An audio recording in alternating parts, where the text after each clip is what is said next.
Bonjour à tous, c'est Valil. Je vais vous faire une petite présentation plutôt qu'une review parce que j'ai pas l'impression d'avoir beaucoup de choses à dire sur l'oracle de Jamie Sams qui s'appelle le Sacred Path.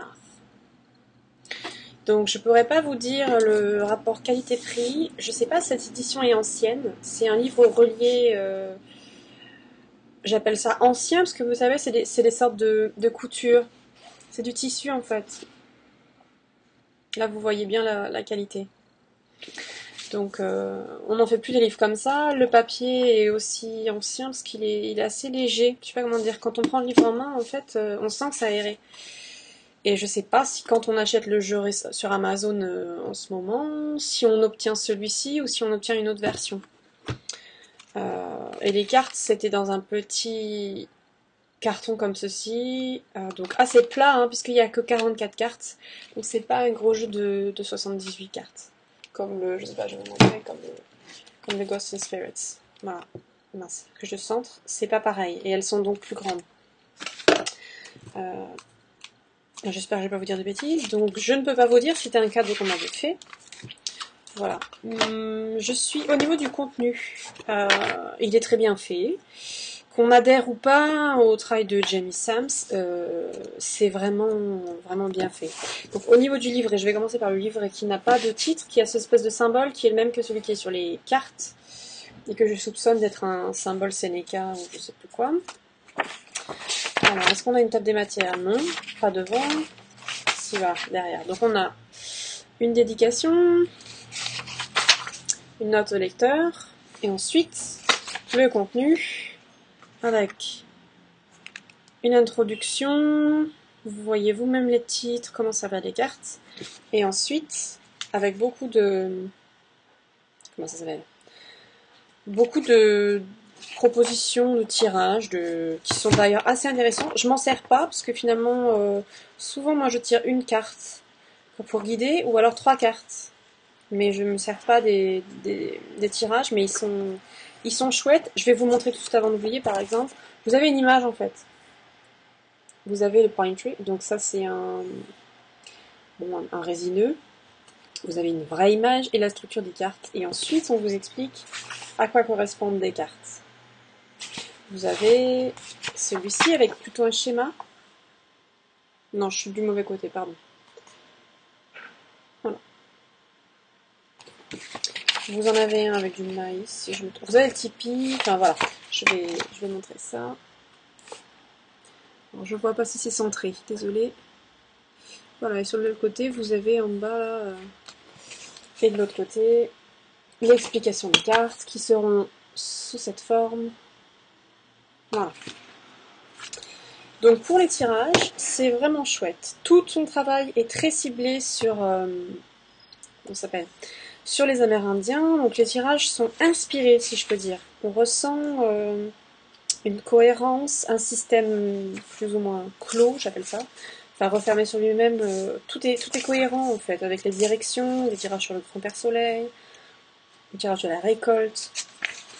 Donc on peut s'en servir vraiment, je dirais même si on n'est pas dans le chamanisme. Bon, on y verra peut-être moins d'intérêt, mais ce sont des informations, ce sont des structures qui, si elles sont en fait enfermées dans un système Seneca ou Cherokee ou je ne sais plus quelle tribu, ça n'empêche pas qu'on en tire des informations en fait.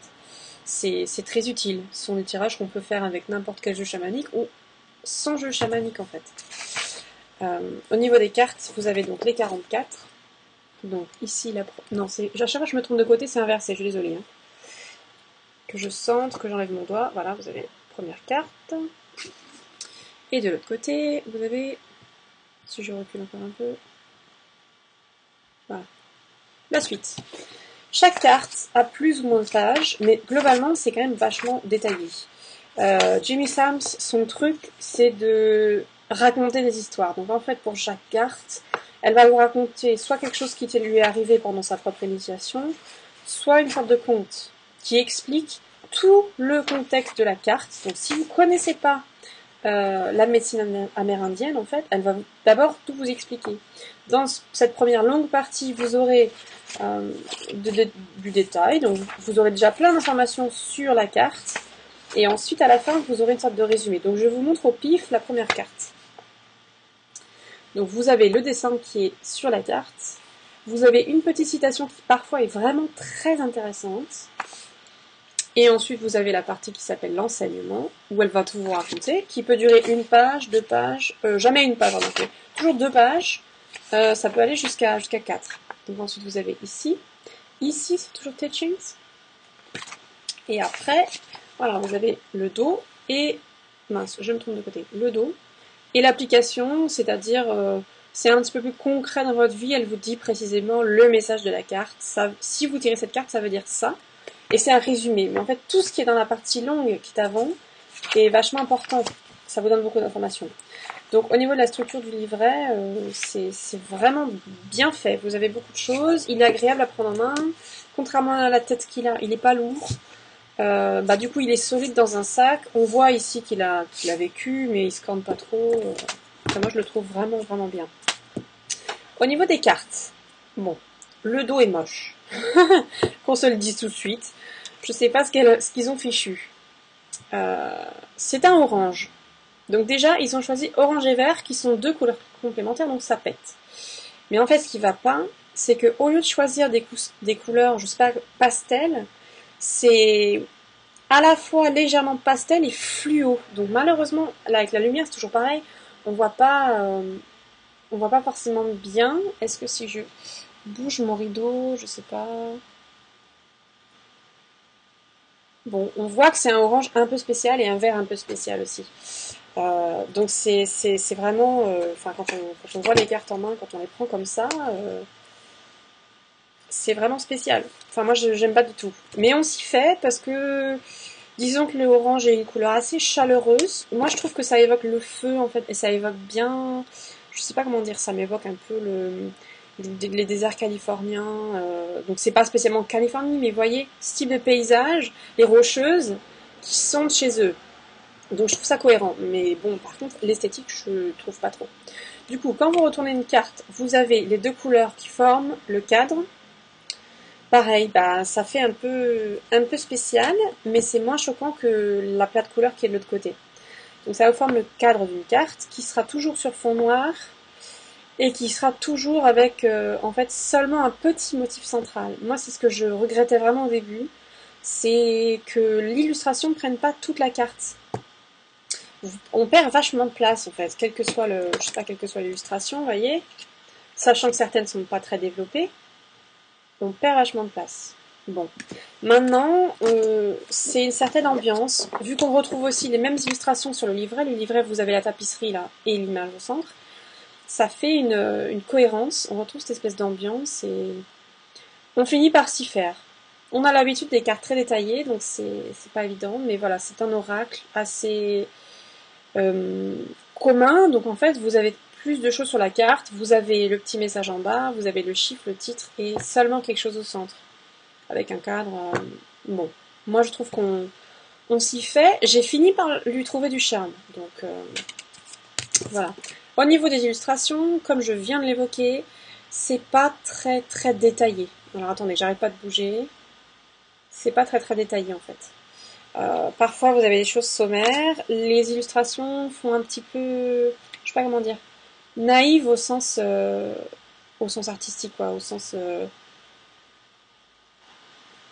enfin je pense que c'est pas gentil parce que je pense que c'est un dessinateur professionnel, mais il y a un côté, je sais pas comment dire, enfantin, je dis pas ça d'une façon négative, enfantin ou parfois c'est vraiment, vous voyez les traits de couleur, on a l'impression que c'est un dessin comme ici. Parfois ça fait plus vieille BD comme ici. Et globalement, il y a une harmonie des couleurs. Vous avez des choses très symboliques comme ceci. Mais voilà, vous avez aussi des dessins qui font... Ouais, ça fait assez BD. Enfin, on n'est pas non plus dans le Lucky Luke, hein, mais vous avez des choses intéressantes. Donc, même si au départ, on est peut-être un petit peu surpris, moi je le connaissais pas du tout quand on me l'a offert, et qu'on peut être un petit peu déçu par le manque de, je sais pas, d'approfondissement des dessins, le manque de place. Franchement, c'est suffisant. C'est largement suffisant. C'est ça qui est surprenant avec ce jeu, c'est qu'on a tout ce qu'il faut. On a... Comment dire ? J'ai perdu mon mot, je suis désolée. On a tout ce qu'il faut, c'est-à-dire... Désolée, je bouge beaucoup l'écran et les cartes. Bon, bah écoutez, j'ai perdu ce que je voulais dire, c'est pas grave. Les illustrations parlent d'elles-mêmes, les couleurs comptent, le fait qu'on soit très recentré, en effet un peu zoom, nous donne l'impression de plonger dans la carte parfois. Et dans tous les cas, l'histoire, en fait, tout le contexte des cartes est hyper important. Donc c'est sûr que contrairement à, je sais pas, un grand dessin d'un grand oracle sur carte gigantesque, l'intuition va être limitée. Attendez, je vois qu'il y a un mauvais reflet là. L'intuition va être limitée, vous pouvez pas lire la carte dans tous les sens quand vous avez juste deux objets, comme ici. Mais en fait, malgré tout, ça fonctionne. J'ai eu des intuitions vraiment étonnantes pour un support qui est très limité, parfois, ou en tout cas d'une culture qui peut du coup être un frein quand on connaît pas tout. Malgré tout ça, en fait, ce jeu est très loquace. J'ai utilisé le mot parfois quand les gens m'ont posé des questions en privé. Même quand on n'est pas du tout dans cette tradition, pas dans un chamanisme, c'est hyper parlant. On peut toujours l'appliquer à soi, on peut toujours l'appliquer à nos situations, à des situations modernes. Au niveau de la spiritualité, c'est plus marquant parce qu'on retrouve des concepts d'initiation, de quête, qui peuvent marcher dans bien d'autres spiritualités, enfin traditions que le chamanisme amérindien, donc dans d'autres chamanismes ou dans des traditions carrément celtiques ou nordiques en fait. Ce sont des concepts qu'on va retrouver, enfin des expériences qu'on va retrouver. Il y a une grande prégnance des éléments ou de la nature, à chacun d'interpréter en fait selon lui ce qu'il connaît, les ressources locales, je sais pas comment dire, c'est sûr que là par exemple il y a de la nourriture, non c'est l'autre côté, de la nourriture qu'on va pas avoir chez nous, mais c'est pas très important en fait. On va toujours trouver quelque chose à relier à nous. Donc ce jeu, ça a été vraiment une surprise pour moi parce que j'ai eu l'aspect esthétique qui m'a vachement bloqué au début. J'aimais pas le dos, j'étais un peu déçue du devant parce que je trouvais que c'était pas suffisant ou que les dessins étaient un peu simples. Et en fait, après, à l'utilisation, on se rend rapidement compte que il fonctionne très très bien. J'ai eu des tirages hyper percutants. C'est toujours pareil, c'est parce qu'il faut soigner sa séance de divination, enfin si on appelle ça divination, je vais vous montrer celle-ci aussi, il faut être concentré, il faut être relié, mais si c'est le cas, qu'on a médité, qu'on est clair, on tire des cartes qui sont d'une justesse qui est foudroyante, quoi. Et je pense que le jeu, c'est à la fois dû à la personne qui tire, mais aussi au jeu, il répond bien à tous nos questionnements, en fait. Parfois c'est un petit peu plus difficile à relier, mais je pense que c'est parce qu'on n'a pas assez de recul sur une situation. Quand on reprend les cartes quelques semaines après, un mois après, j'en sais rien, quand on note, on trouve des choses et on se dit mais mince alors en fait c'était exactement ça. Donc un jeu hyper surprenant, hyper agréable à utiliser, en oracle quotidien, en tirage plus approfondi, j'ai déjà fait des tirages jusqu'à une dizaine de cartes en fait.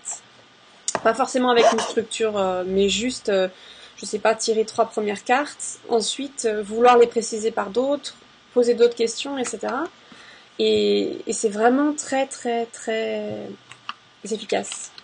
Donc ce petit jeu qui paye pas de mine, avec un auteur qui a beaucoup été critiqué, bah écoutez, il est clé en main, quoi. Il est très pratique. Voilà. Je pense que vu que j'ai fait beaucoup de blanc, j'ai dû traîner un peu, donc je vais m'arrêter là. N'hésitez pas si vous avez n'importe quelle question. Je suis là.